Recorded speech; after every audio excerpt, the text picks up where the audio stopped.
Hey everybody, OK Fixer here. Out in the garage doing some work on the 70 Beetle, doing some more metal work on it, coming right along. But this is not going to be our video. Our video is going to be on our sawmill engine that we got with the green Beetle out in the backyard.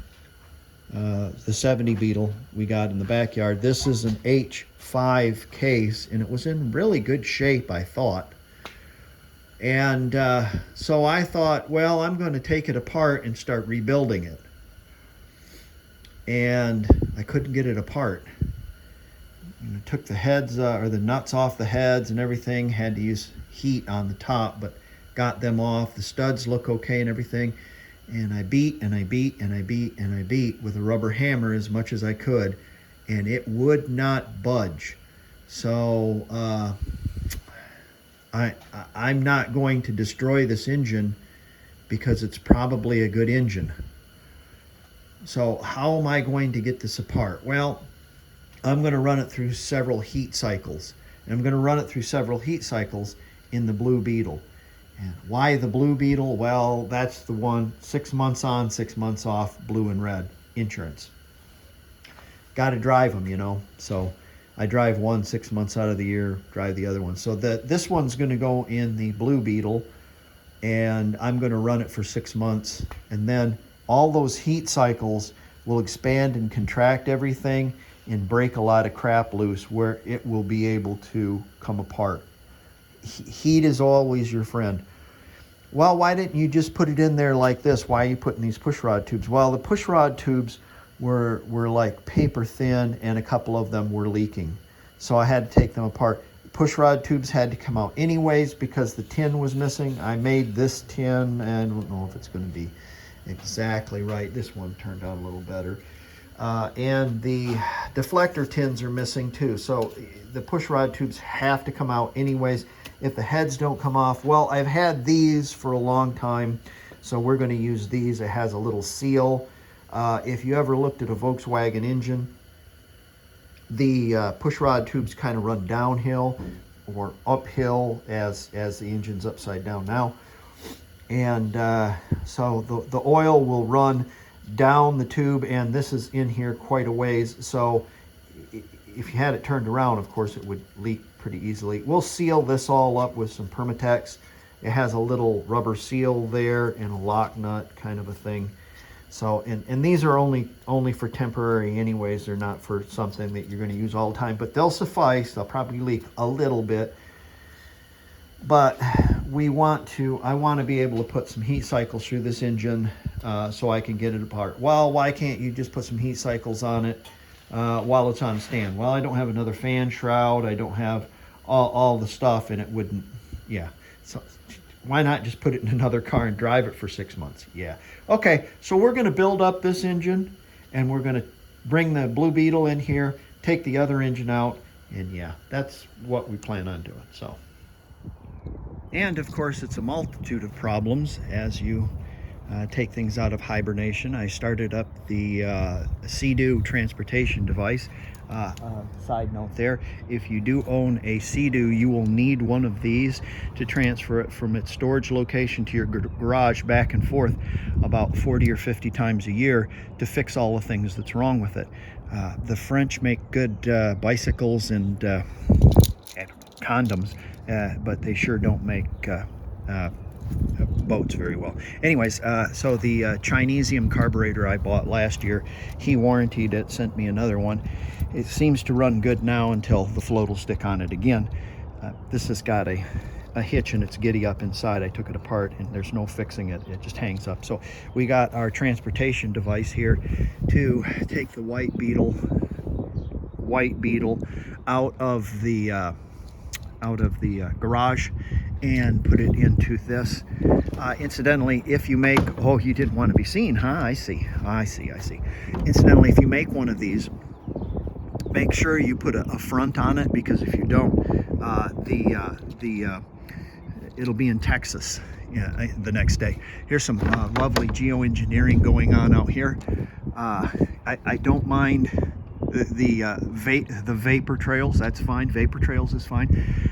I agree there are vapor trails, but when they gauze out to the marshmallow fluff that you see in the sky, that's all from the jets.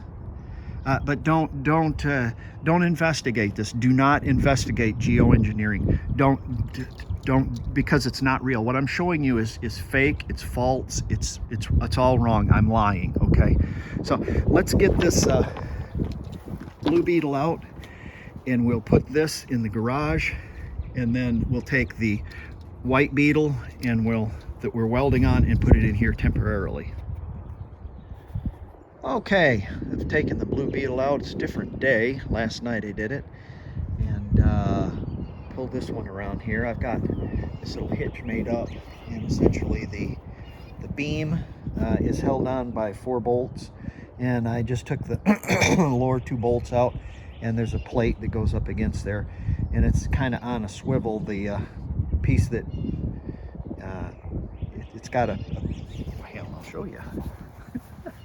It's got a pin that hitches in there.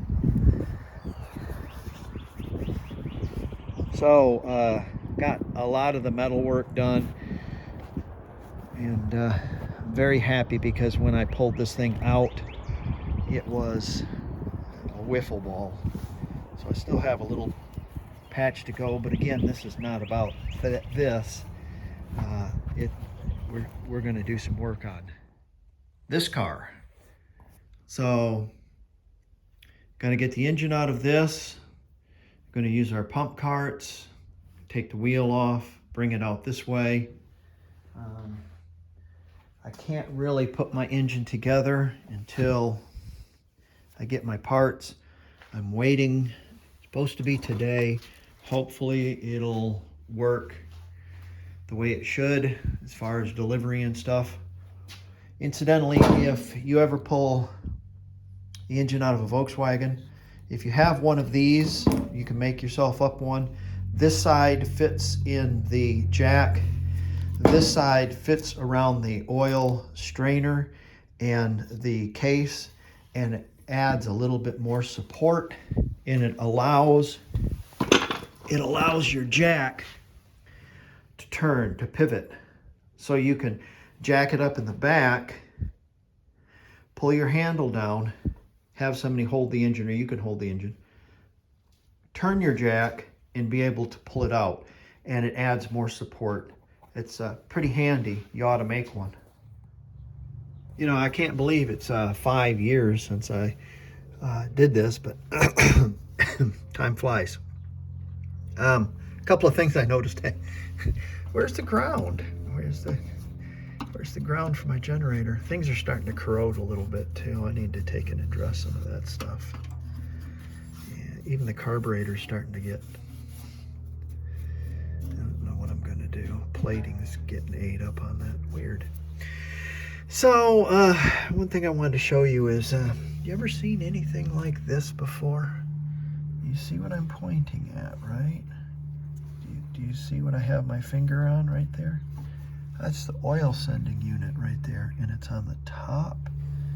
It's on the top of the block. See it right there? See it? Well, it's not where you think it might be, huh? Isn't that odd? It's in the same gallery and everything. It's just piped a different place. Not plugged up or anything. It's just, you ever seen anything like that?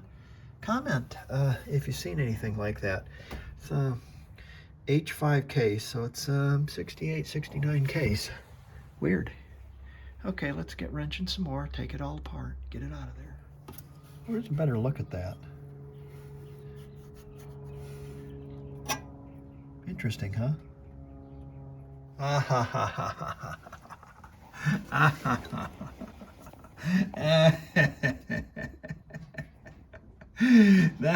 There's my vice grips I've been missing for 5 years. You just never know. Okay, pushed it back. Those are just so handy to be able to move your car around. That's really handy. Pushed it back, and there we have our engine, and I've got another stand next to it so we can put all our parts on it. And so let's get after it. A couple of things I noticed about this is I don't have a wet clutch or wet flywheel, so I don't think my rear main seal's leaking, but I have oil up on top here. So I think I may have an oil cooler, because I use the old oil cooler. I may have an oil cooler that sprung a leak. That is possible because it's all wet up here. So maybe I have an oil cooler that's broken. It's really wet up here. It's wet over here. And like coming down like here. And the only thing that's up here at top is the oil cooler. And if you look underneath here, you can see the oil. I think the oil cooler's leaked or busted. And I bet it's broken because I put new seals on it. So yeah, you've got a lot of leakage down here. As you remember, in this engine I sealed all my studs, so,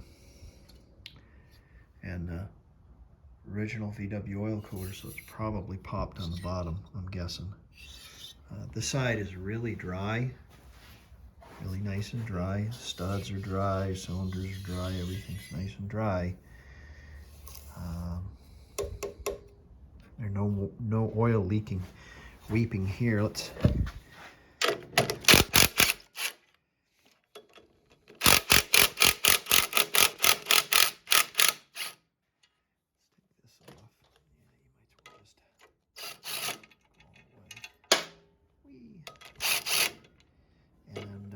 if we had a rear main seal that was gushing that bad, our clutch would be wet. Remember Leon's engine? See, that's really pretty.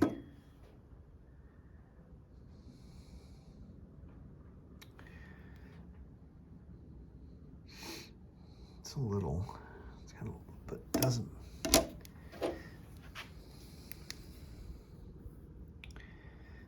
That might be from all the oil I put in the grease I put in there, maybe. No, it's dry. It's dry. I'm going to take the flywheel off anyways, but I'm pretty certain what we have is an oil cooler leak. Pretty certain. Let's have a look at that.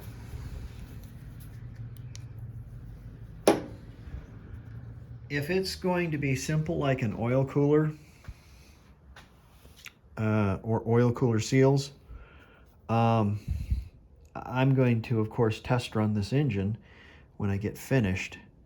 And if it's not leaking, it's going back in the car, because I have to put an engine in the car, right? Okay, so I might as well put the correct engine back in the car and worry about running that up and getting it warm some other time.